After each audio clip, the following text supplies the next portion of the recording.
Hello guys, welcome back to Jing TV. Ang vlog natin for today, ibisitahin natin isa sa mga sikat na attraction dito sa Hinubaan.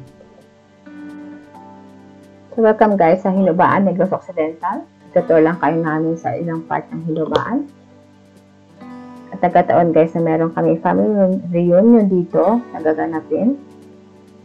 Kasi taga dito yung mama ko.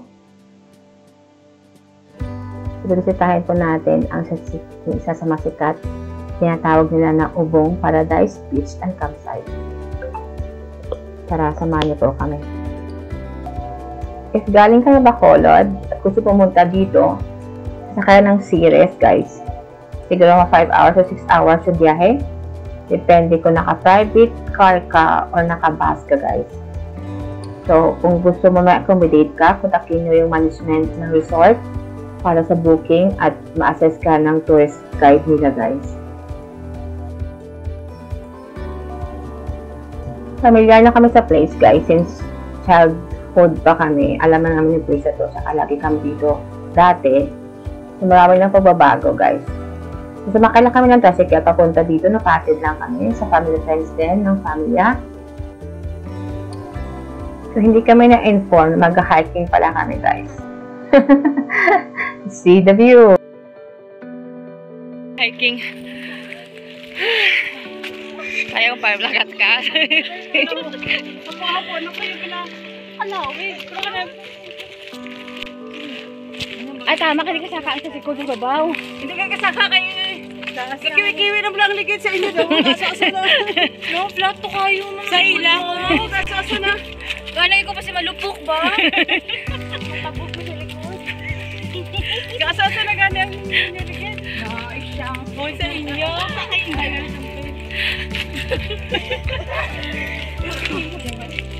Wala sana inform guys na hiking gali ito. Sabi nila ano daw to, unwind. Hiking gali ito guys. Make sure guys na meron kayong matibay na tsinelas at shoes. Kasi mahaba-haba yung lalakarin nyo guys. At napaka-peaceful ng surrounding. Kung nakikita nyo, puro mga malataas na mga puno. Napagiran tayo ng mga green surrounding. At in-upgrade na kasi ang daan guys, kaya mahaba ang lakarin.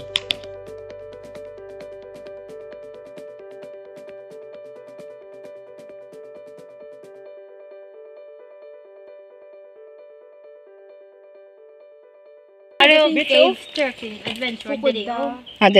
Dire ta. Iya ka pukoda na Sa dire. piyak, basta sa piyak ka pugoda. Beach lang niyo. Ay, may seahorse di sa piyak dili ka dali. Totoo ka?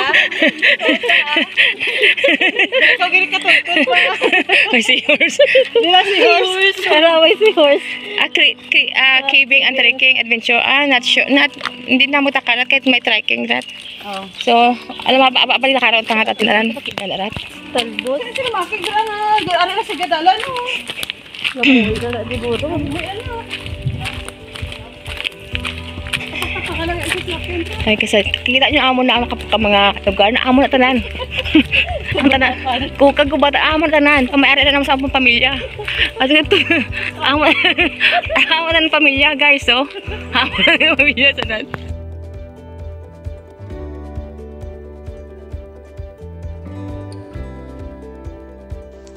Na-reach na ating destination guys. Sa aba ng lakad, nakarating rin tayo. Meron sasalubong sa inyo na isa sa mga staff nila para mag-login. At meron silang entrance sa 25 pesos each.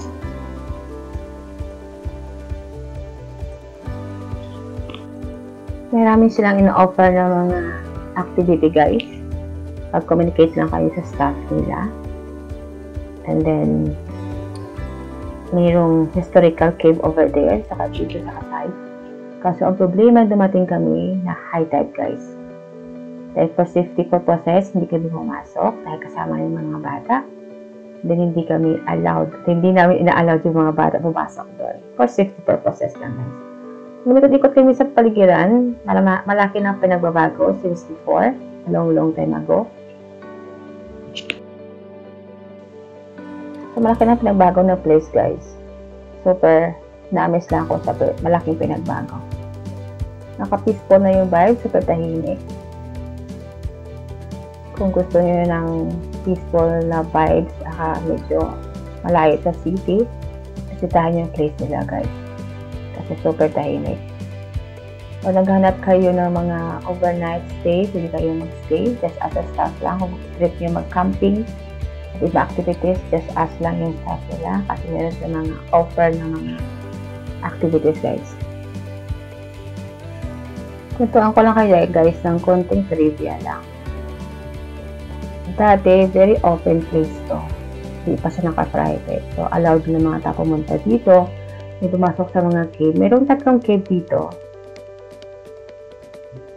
Pero, make sure na safety at magaling ng mga kasama nyo. Kasi minsan, pag high tide, alam nyo na, for safety purposes lang. Dati nilalakad lang yung papunta dito with family also. Tumatambay-tambay kami dito. And then, halos every vacation, pupunta kami dito dati guys. But now, tagal-tagal na rin. Ngayon na kami nakabig sa place. Marami na pagbabago at marami na rin silang ino-offer ng mga activities sa mga turista, sa mga nagbabakasyon din guys. So, I recommend siguro, pag pumunta ka dito, make sure to bring your own food and water. Kasi wala silang pagkain reserve. At meron naman tindahan ng common food lang like water and soft drinks at mga pizzeria. But pricey masyado guys. Mataas yung price. Unlike sa normal na price lang. Then pa guys, para pumunta dito guys, pwede kayo mag-rent ng bangka para magkaroon kayo ng adventure at makapasok sa cave. So you can ask any local guys.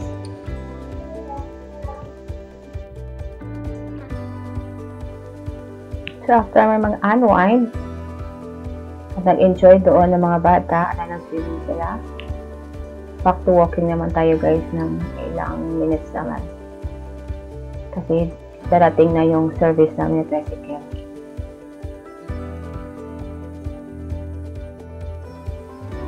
Just a quick adventure after nun guys.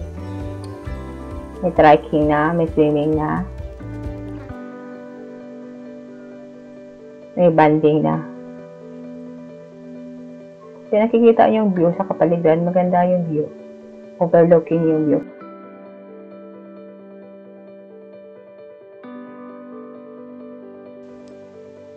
We're living only guys sa South Bend guys.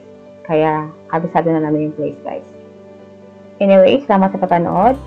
At pag sumama sa aking vlog for today. See you for next time. Bye! Bye for now!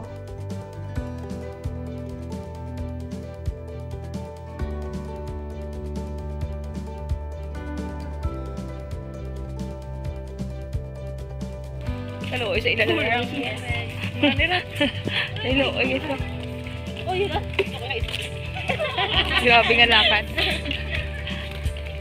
Ano ka sa bungan? Sige. Adventure ka pa. Wala nang kanter eh. Taga Nikaran. Pagkat ka mo, pagkat. Sige,